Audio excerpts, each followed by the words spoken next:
Hi Flosstube, I'm Rachel, Stitchy Rach here on Flosstube and on Instagram. It is Friday the 10th of June and this is a YouTube channel about cross stitch. Hi everyone, welcome to my channel. How's it going?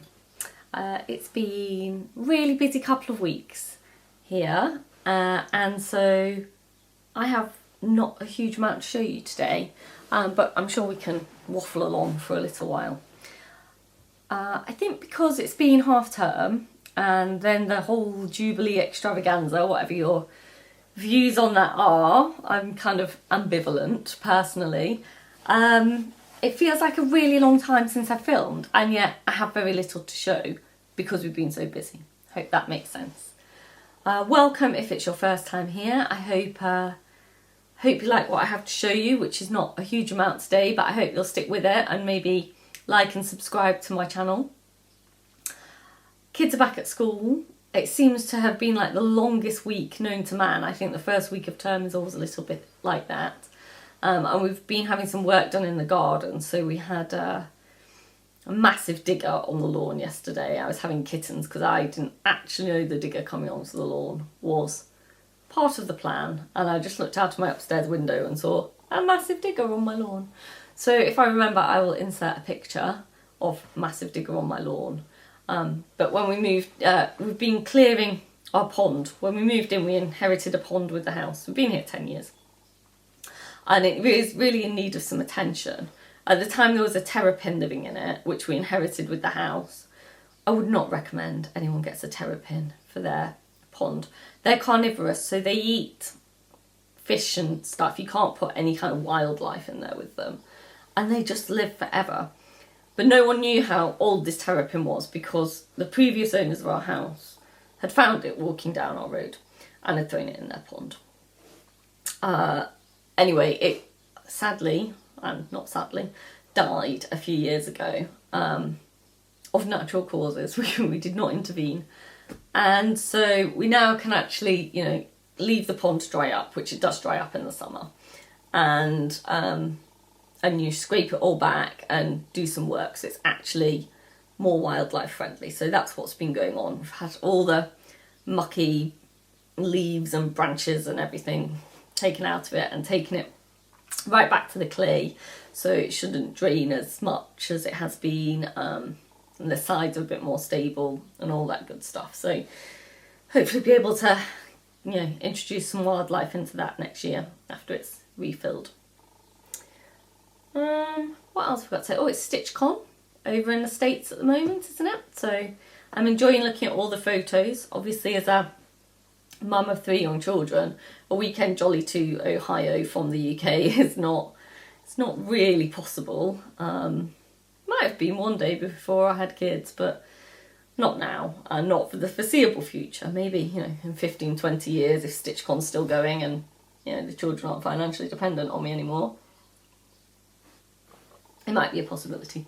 But until that time, it seems unlikely to be part of my life. But I am very much enjoying watching what everyone else is doing. So, what have I got to show you this week? Not huge amounts, which I have already said. I do not have huge amounts. I have 2 whips, sorry. This is the second time I've had to film this because technology. So I have 2 whips to show you, both of which I showed you last time, but they've just got a bit more progress. I have a knitting whip and I have a really small bit of haul. I have stitched every day since I last saw you, but as I say, with all the things that have been going on, I haven't stitched a lot. I was hoping I will also have 2 more pieces of haul, but they're not here yet, so they'll be here for next time. So without further ado, shall we crack on? Because as usual, I am up against it in terms of school run time, particularly what with having to refilm this. So here we go. My first whip is Seize the Day by Caterpillar Cross Stitch, which is available on their website as a kit or a PDF, and I will link it below. So I'm putting a picture of where it was last time because for once I did actually manage to remember to take a picture. And here is where it is now. So I think I've had some really good progress on this since you last saw it. And I was saying last time that I felt really kind of burnt out and needed a change. But having had that break for half term, where obviously there wasn't any kind of stitching out and about because all the clubs were kind of off because it was half term, I feel a bit more reinvigorated with it. And as you can see, I've finished the hat, I've done the book, I've done the sunglasses, started the ice cream, I'm on the kite, I've done the bag, I've finished off lots of bits and bobs that were kind of half done. So yeah, feel good about this. This is on 32 count Belfast linen in the colour Gold Rush by Crafty Kitten Fabrics, who are no longer trading, and in the called for DMC, apart from that beach towel for which I used a Jodrey thread of the month called Heatwave, which I think is from 3 or 4 years ago. So that's where I am with this. And I feel like, I know I haven't touched anything in the sky yet, but the beach is, I think there's 5 motifs left on the beach. So I feel the beach is nearly done, and that psychologically for me says, oh, you're halfway. I have no idea if it is actually technically halfway or not, but it's kind of psychologically feels quite a good place to be. So that's where I am with that one. I'll be taking that out with me this afternoon. I'll try and remember to take another picture of where it is. I've taken that one because a piano lesson I need to sit outside this afternoon. So that's that. Right. And then moving on to my second cross stitch whip, which again you saw last time, is my Snoopy Afghan blanket, or my Peanuts Afghan blanket, whichever you prefer. So I'm still on the same square I was when I last showed, when you last saw me. I'm going to insert a picture of where it was. I think from memory I've just done his ears, but you're seeing what was done. And here's where he is now. Oh, and he's oh so nearly finished. Oh, so nearly finished. I should have finished him last night, but I think it was about 11 o'clock and I just wanted to go to bed and I just couldn't. But I'll definitely get him finished today. There's a few stitches down here that I missed and haven't fully crossed, so I need to go and do those. And then literally I need to do a few more of these back stitched movement lines and then he's finished. So he will definitely be a finish today. And then I only have 4 squares left to do on this. This is stitched on Zweigart and Afghan fabric, and it's stitched all in DMC. And the patterns are from a variety of Leisure Arts leaflets. This one's called Peanuts Cross Stitch Magnets. This guy himself is from this book, Peanuts in Cross Stitch, that I picked up on eBay. They're all out of print, but they do come up on eBay. I think I paid more than the original $7. You see that says $7? More than the original $7 price tag. But they weren't extortionate. They weren't, you know, stupid, out of print chart money or anything. They weren't, you know, primitive needle or out of print memorabilia kind of levels of money. Yeah. And so having got this far, and where are we? The 10th of June. I know when I last saw you, I was really humming and hawing about what I was going to stitch and whether I was going to get that big alphabet out. And I think having got this far, I'm going to keep going with this for June, because I'm going to move on to Marcy after I've finished Snoopy tonight, Peppermint Patty's mate. And then I think I've only got, of these solid blocks, I've only got the blue one left to do. So I think, well, I'll definitely finish that Snoopy block tonight, so we're on the 10th. Then Marcy will take me about 5 days, so 15th, 16th.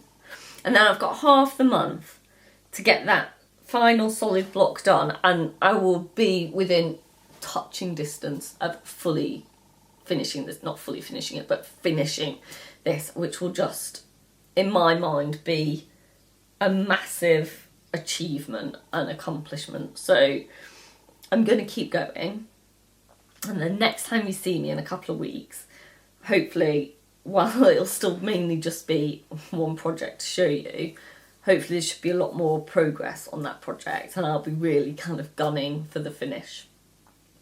On that note, we are entering the time of year where it's all concerts and sports days and whatnot at school. One of my children is starting primary school in September, and so he has lots of transition and tasters and all that stuff. So logistically, I'm just a bit trying to fit everything into my life. So I'm not entirely sure when I'll be filming in 2 weeks. I will film, but it probably won't be on the Friday because that is definitely a sports day. So it might be on the Thursday. So obviously I'll put it up on my Instagram and whatnot, but the schedule might get a bit skew with over the next few weeks. The other thing about this one is stitched 4 threads over 2 on this fabric. So this fabric, stitched over 1 is 18 count and stitched over 2 is 9 count. Each of the squares is 90 threads by 90 threads, so either 90 by 90 stitched over 1 or 45 by 45, because can you see there's a square kind of woven into the fabric. So all the designs I'm stitching fit in a kind of 90 by 90 or 45 by 45 square. Most of them are stitched over 2, and it does take 4 threads to get a decent amount of coverage because it is in a sense 9 count because it's half of 18. But yeah, I'm really liking it, and when I do finish this, there's so much of it, it's really hard to show it because I can't really hold it up. So I thought what I'll do when I actually finish it is take a photo of each block and then kind of put it together as a slideshow so you can have a really good look at it rather than me trying to kind of manhandle it for you.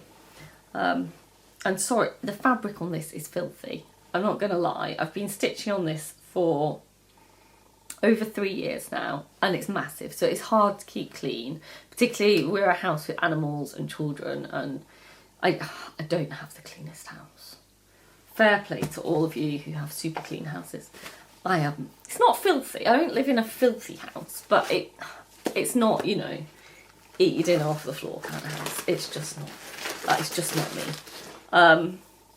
So stuff does get messy, but I will put it in the washing machine. It's DMC. I will put it on a gentle cycle, probably in a duvet cover, with probably a bajillion colour catchers, because there is some kind of bright reds in here. But I've never had a problem so far, she says. Right, so there are my cross stitch whips. I have a knitting whip for you. If any of you follow me on it, which is still grady fadey, if any of you follow me on Instagram, you will know a few weeks ago I had a complete disaster with this. And last time I saw you, I put the stitch marker in this so we could see how far I'd got from the last video.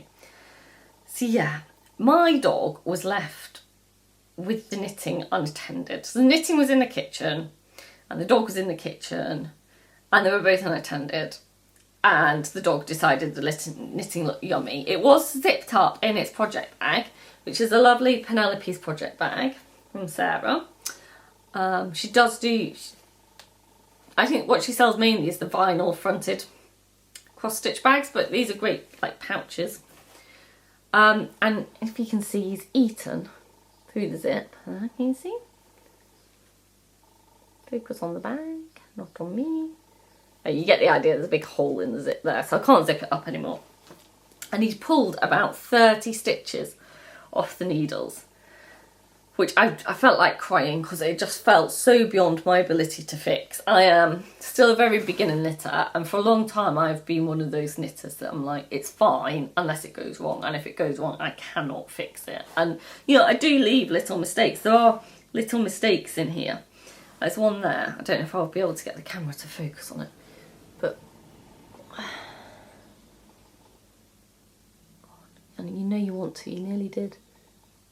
Kind of wants to, doesn't it? But it kind of doesn't at the same. It's kind of focusing on my fingers rather than the knitting. Anyway, I don't know if you can see here in the purl line. I don't think you can because it's not there. You see in the purl line, I've like put in a knit stitch by accident. I'm not going to go back and fix that. You're not going to be able to tell once it's a cowl and I'm wearing it. But anyway, he pulled about 30 stitches off the needles, and some of them had unravelled like 4 or 5 rows. I just don't know what to do. I was like, I cannot pick those up individually. There wasn't enough tension in the wool. There was too many. I wasn't entirely sure how many rows each stitch had been dropped. So yeah, so I will concede I nearly threw it away because I was like, this is just so beyond my ability to sort out.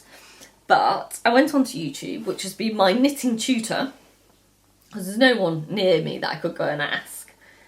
And on Very Pink Knits, I found a tutorial about how to insert a lifeline, a reactive lifeline, which I did. So I put that in and then just took the needles out and just pulled it all back and put it back on the needles, and I did it. And I am like super duper proud of myself. It is back in one piece. I'm sure there were a few twisted stitches, and I think somehow I managed to make a couple of stitches somehow, but I will take that. I will take that from the absolute disaster that it was. I'll try and put in a picture of how badly he pulled it back. But anyway, it is recovered. I am still going. As you can see, I'm now like getting towards the end of the fade. I have about 4 more rows and then I add the final ball of wool. So really I'm getting there now. Really excited. Yeah, and I hope to finish it soon so I can cast on a cardigan I've got to cast on. Yeah, I'm going to try and expand into clothes. Who knows? Who knows how that will work out. So that's my knitting, and we're going to see some friends in London tomorrow, which is a fairly long car journey. It's not far in miles, but it's just London, so you know. So we'll probably be in the car like an hour and a half, maybe 2 hours if it goes badly. And I'll take the knitting and hopefully I'll be able to power through a good amount. Now I've dropped the one tiny bit of haul I've got on the floor, so I have to come over here. Oh, sorry if you just saw my big bum sticking up there.